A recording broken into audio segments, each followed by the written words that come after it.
This time I'm going to take you back to a great pastime of mine, the Weird New Jersey magazines. This was a series that it's been going on for a long time. There's 41 of these right now at the time I'm doing this. Comes out twice a year and it's still going.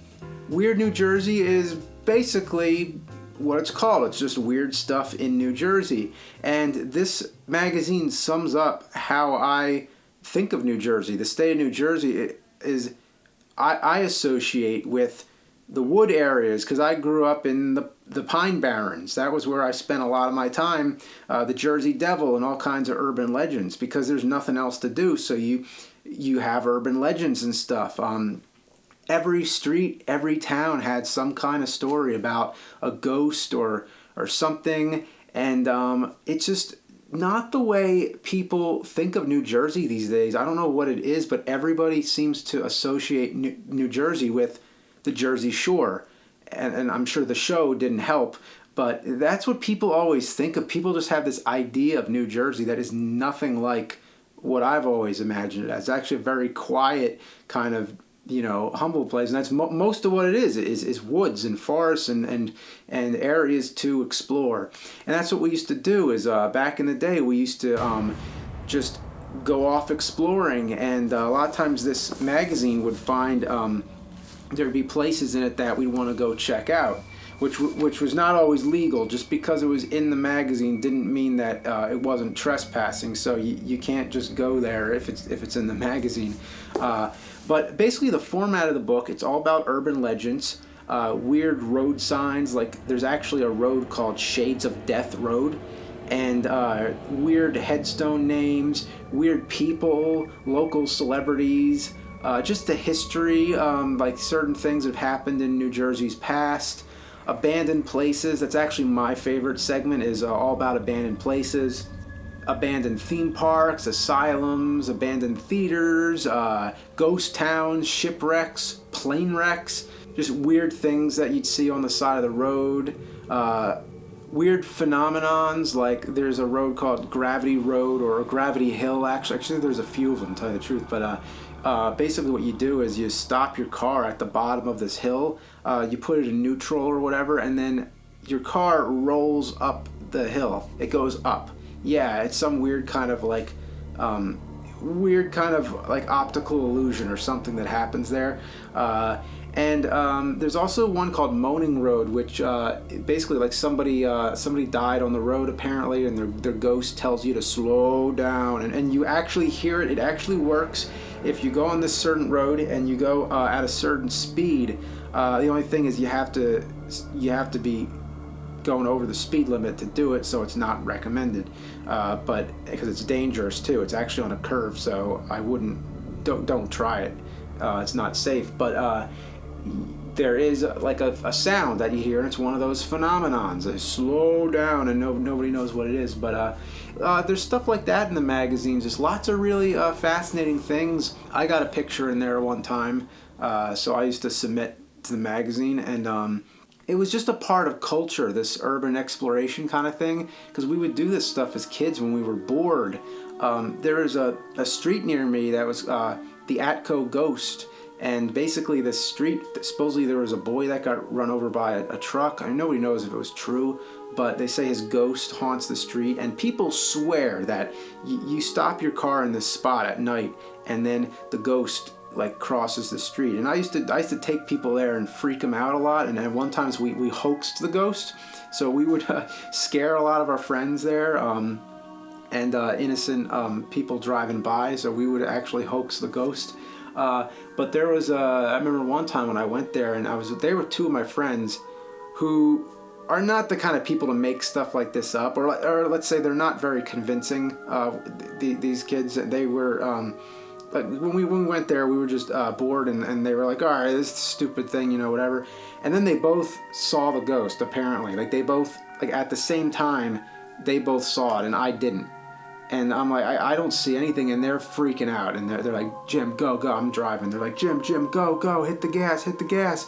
And I always thought about that because there was no time for them to both, there was no time that day for them to both plan it as if it was a joke on me. There's no time, so they both reacted at the same time. They were looking at the same spot. It just seemed like they didn't seem like they were joking around. Maybe it was a really convincing joke, but I feel like they say certain people don't have the sixth sense. They're not able to see ghosts, so maybe I'm not able to see ghosts. I don't know, but that was just it was just part of the culture. It was just urban legends, and it was actually a term. It was a weird New Jersey road trip. It's like, you want to go on a weird New Jersey road trip? And of course, it wasn't legal. A lot of these places you're not actually allowed to go to, but they're in the magazine and they have these great pictures of them. So it's really fascinating stuff.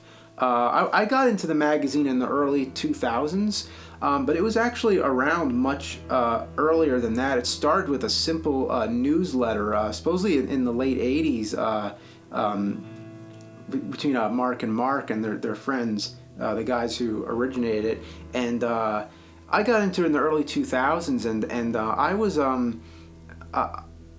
shortly after that I was inspired to make a film, The Legend of the Blue Hole. It was based on the Blue Hole, which is one of the urban legends in there. I mean, I'm not going to get into the whole story, but it's basically supposed to be like this bottomless pit to hell, and right in the middle of the Pine Barrens where the New Jersey Devil is and everything. So, see the film that I made back in 2004. I mean, that's on the site, so that'll explain it more.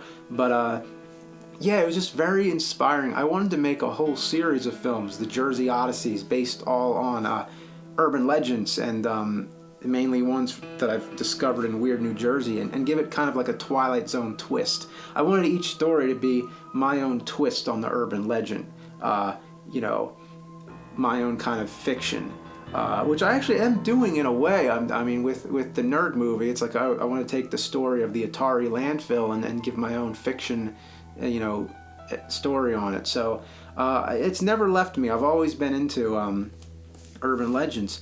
And actually, speaking of the Nerd movie, when I was in Hollywood, I stayed there for 4 months while I was making the movie, and actually, when we were location hunting, I got 2 of the books, because they expanded this into books. Like, they made a Weird New Jersey book, and then there was like volume 2, and then they just did every state, which I feel like it kind of diluted it. I felt like Weird New Jersey was special to New Jersey, and then it became like every country. They did Weird US. There's actually a show. I don't know if it still goes on, but it was for a short time at least. There was a Weird New Jersey pilot, at least. I'm trying to remember now, but they did a Weird US show, and I think it was on the History Channel.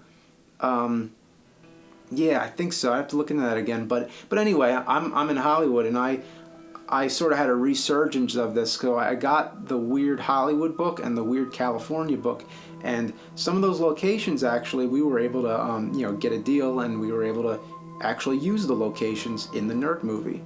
So Weird New Jersey still helping out, even all the way across the country. It's like, I remember when this book, the magazine, was like a cult thing, and it was like only a few people knew about it, and then I started seeing it get really popular. Right after I got into it, then more people were getting into it at that time. I guess it was getting a lot of exposure in the early 2000s, but it just escalated from there. And it's amazing that it's still going and that they're still finding weird stuff in New Jersey. Like, I'm just amazed at how you could put a magazine like this out twice a year and still have more and more stuff. So the format has not changed. I just looked at issue 41, and it's still like the same kind of thing, but new stories every time, and it's just great. It's just an awesome part of culture that everybody seems to relate to. Like, everybody likes urban legends and scary stories and just local weirdness in general. So Jersey's where it's at.